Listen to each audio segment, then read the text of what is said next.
नवीन वर्षातील पहिला सण म्हणजे मकर संक्रांत। तिळगुळ वाटून एकमेकांना शुभेच्छा देणे, पतंग उडवणे, हळदी कुंकूचे कार्यक्रम या सगळ्यांच्या माध्यमातून संक्रांत साजरी केली जाणार आहे। पण याचबरोबर आणखी एका कार्यक्रमाची उत्सुकता असते, ती म्हणजे बाळाच्या बोरनानाची। संक्रांतीनिमित्त लहान मुलांचे बोरनान करण्याची जुनी प्रथा आहे।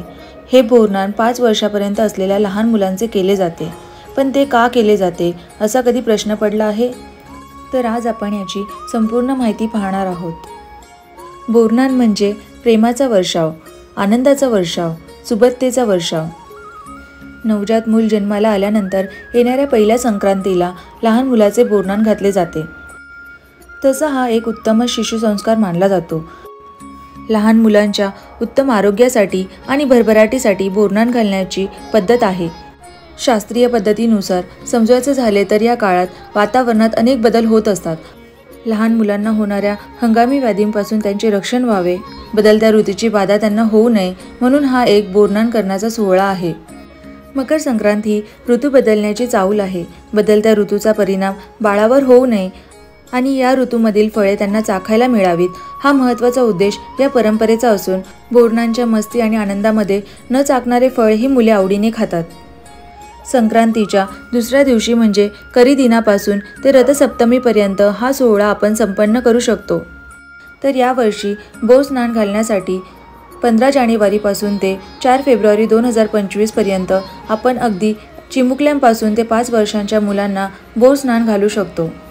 मकर संक्रांतीचे महाराष्ट्रात एक वेगळेच महत्त्व आहे। संक्रांतीबाबतही एक कथा सांगितली जाते, ती म्हणजे फार वर्षांपूर्वी एक करी नावाचा राक्षस होता। गावातील लोकांना फार त्रास देत असे।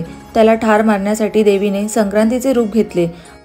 त्या करी राक्षसाची वाईट दृष्टी आणि वाईट विचार मुलांवर पडू नये यासाठी सर्वात आधी हे कृष्णावर केले गेले आणि त्यानंतर ही प्रथा पडली आणि तेव्हापासून बोरनान केले जाते। घरातील महत्त्वाचा कोपरा ज्या ठिकाणी आपण बोरनान करू शकतो ती जागा स्वच्छ करून गालीच्या त्यावर हंतरून त्यावर चौरंग किंवा पाट ठेवून रांगोळी काढून घ्यावी। बाळाला स्वच्छ काळे कपडे परिधान करून हलव्याच्या दागिन्यांनी सजवावे आणि त्या चौरंगावर बसवावे।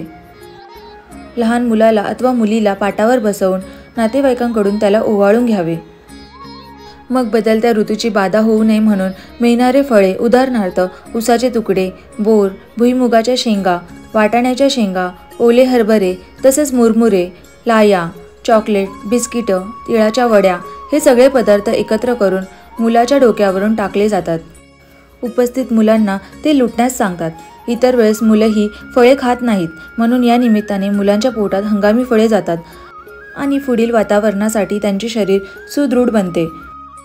तसेच घरी आलेल्या सुहासिनींना हळदी कुंकू लावून त्यांना वाण आणि तिळगुळ द्यावे। बोरनान हे 15 जानेवारीपासून ते रथसप्तमीपर्यंत कोणत्याही मधल्या दिवशी तुम्ही करू शकता। बोरनानसाठी विशेष दिवस किंवा मुहूर्ताची गरज लागत नाही। तुमच्या सोयीने दिवस वेळ ठरवला जाऊ शकतो। बोरनान शक्यतो हळदी कुंकवाप्रमाणे संध्याकाळी केला जातो। नवविवाहित जोडप्यांचा तिळव्याचा सण असतो आणि बाळमंडळीचे असते ते बोरनान। काही ठिकाणी याला बोरलूट असेही म्हणतात। अशा प्रकारे तुम्हाला जर माझा हा व्हिडिओ आणि मी सांगितलेली माहिती आवडली असेल तर माझ्या या व्हिडिओला लाईक करा आणि आईपण आणि बाईपण भारी देवा या चॅनेलला लाईक, सबस्क्राईब आणि शेअर करा। थँक्यू।